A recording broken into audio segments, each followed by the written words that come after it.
శుభమస్తు. నీ వివాదం ఏంటో ప్రభువులకు విన్నవించుకోండి. నేను నా మిత్రుడు ఈ ధర్మసేనుడి వద్ద నుండి 2 కుంటల పొలం కొన్నాను ప్రభు.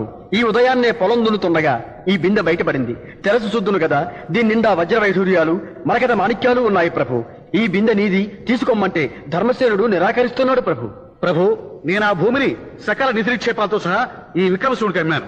ఆ కారణంగా అందులోని సమస్తము న్యాయబద్ధంగా ఇతరకే చెందాలి. అందుచేత ఈ వజ్ర వైఢూర్యాల బిందె నాది కాదు, ఇతందే ప్రభు. భూమి అతనిదే కనుక ఈ నిధి కూడా అతనికే చెందాలి కదా ప్రభు. భూమిని అతనికి అమ్మేశాం గనక ఆ నిధి అతనికే చెందాలి ప్రభు. ఇది ధర్మ సంకటం.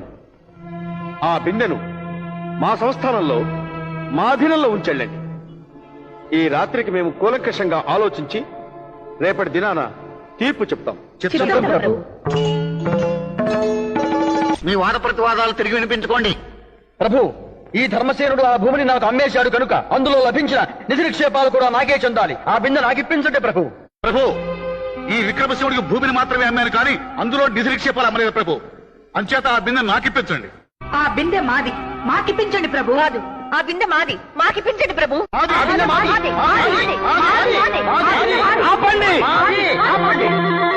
మీరే బిందె గురించి పోట్లాడుకుంటున్నారు? ఆ బిందెని నేను మీ దగ్గర పెట్టి వెళ్ళాను కదా ప్రభు. నిన్న మా దగ్గర బిందె పెట్టారా? మొట్టమొదటిసారిగా ఈ రోజే మిమ్మల్ని మేము చూస్తున్నామే. బిందె లేదు, మీ బొందాలేదు.